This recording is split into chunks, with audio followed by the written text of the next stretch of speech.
Coucou tout le monde, c'est Kim. Alors j'espère que vous allez bien, que vous profitez de votre été, malgré qu'il soit cette année encore plus chaud que l'année dernière. Je reviens pour une nouvelle vidéo encore plus intéressante que les précédentes et je vais vous parler de mon équipe de cœur, comme vous le savez, le PSG, et des transferts du PSG.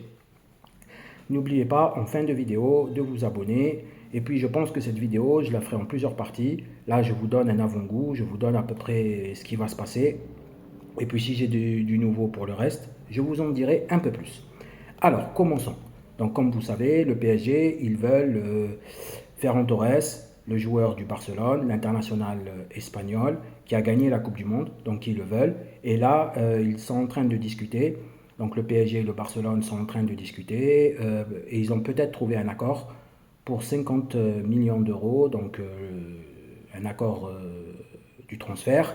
Et Luis Enrique, il le veut, Ferran Torres. Pourquoi? Parce que s'il prend Ferran Torres, ça pourra un peu voilà, renforcer la charnière donc, de l'attaque, vu qu'il y a Gonzalo Ramos voilà, qui va partir. Luis Enrique, il le veut parce que il aime sa polyvalence, comme vous savez. Hein.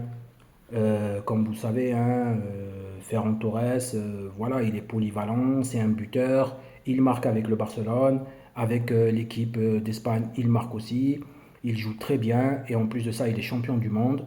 Donc voilà, le PSG peut-être touche au but, mais pour le moment, il n'y a que des discussions. Ça a parlé d'argent, mais rien n'est sûr.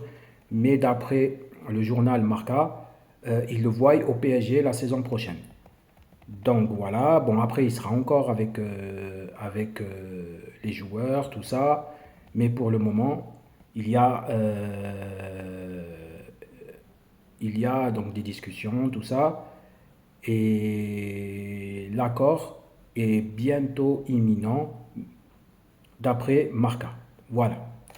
Bon, après, moi je vous avouerai que un joueur de sa trempe tel que Ferran Torres, ça ferait du bien au PSG. Hein.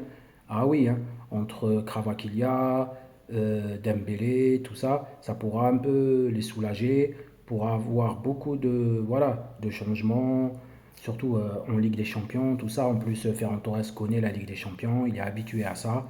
Donc voilà, la seule chose qui va le changer, c'est le championnat, qui est différent. Mais bon, un joueur tel que Ferran Torres, ah ouais, ça ferait du bien au PSG. Hein. Ça ferait énormément du bien au PSG.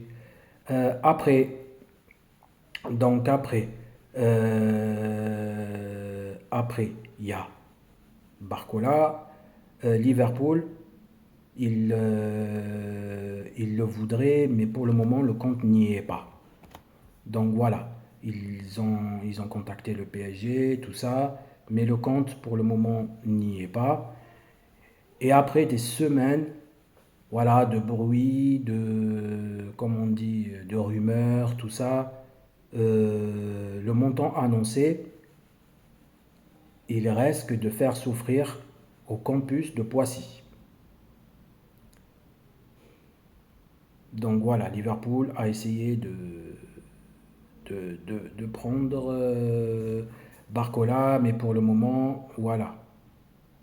C'est Liverpool qui est devant, ils le veulent, mais pour le moment, il y a rien de sûr par rapport à Barcola, voilà, qui devrait partir.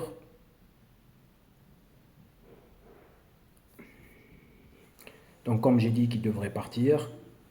Mais après, voilà, une décision qui est fracassante. C'est une décision qui sera fracassante pour Barcola. Donc ça fait, voilà, on va dire que ça fait là 3 semaines qu'il y a eu la fermeture du mercato, mais Liverpool, il veut passer à la vitesse supérieure pour Barcola, d'après l'article que j'ai lu. Donc voilà, d'après l'article que j'ai lu et que j'ai vu du 11, mais face aux exigences du PSG, Liverpool semble déjà proche de leurs limites.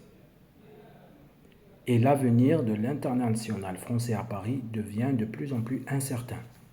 Donc voilà, comme je vous ai dit, d'après le 11, ça reste incertain pour Barcola. Mais bon, après, Barcola, c'était, c'est un très bon joueur, et ça l'est encore. Hein. Donc voilà, on ne sait pas encore où il va aller. Voilà. Barcola, il veut désormais plus.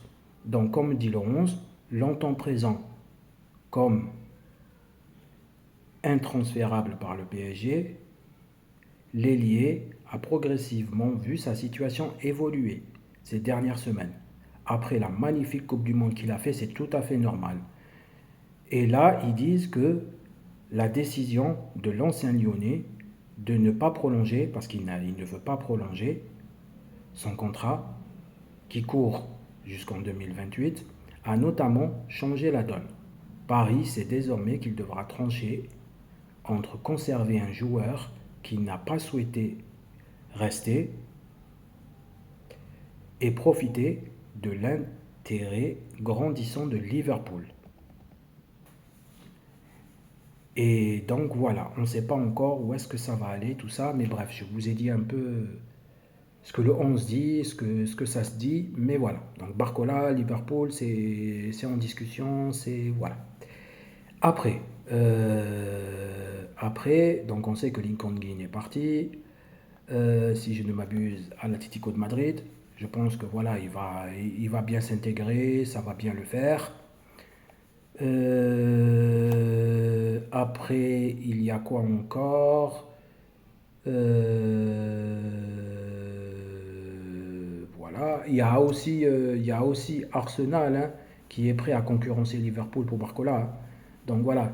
Moi, je pense que si Barcola il va en Angleterre, il progressera et c'est un très bon joueur et voilà, hein. Après, on a aussi des négociations en cours entre le PSG, donc comme je vous ai dit, pour Ferran Torres, ça c'est les deux. Ah oui, il y a Akliouche aussi qui est arrivé au PSG et qui fera partie du PSG. Akliouche, un très bon joueur pour moi de Monaco. Lui, il va pouvoir soulager un peu Désiré Doué et Doro. Et franchement, Akliouche, c'est un très très bon joueur. Bienvenue à lui. Voilà à peu près, hein, à peu près ce que je peux vous dire du mercato. Il y a aussi Mika Götze, aussi, il ne faut pas l'oublier. Voilà, ça va faire du bien au PSG. Je pense que cette année, le PSG, il va encore frapper. Après, comme je vous ai dit, voilà, je vous tiendrai au courant par rapport à Ferran Torres. Voilà, au début, on voulait prendre Rodri, mais bon, ça s'est pas fait. Diamandé, ça s'est pas fait aussi. Voilà. Mais bon, là, prendre Ferran Torres, ah, ça serait exceptionnel. Avec Akliouche, avec. Voilà, il reste encore des joueurs au PSG. Kravakilia, il reste. Donc voilà. Voilà, voilà. Ben écoutez, je vous en dirai plus. J'espère que ma vidéo vous a plu. Donc si elle vous a plu, abonnez-vous, likez et partagez. C'était Kim.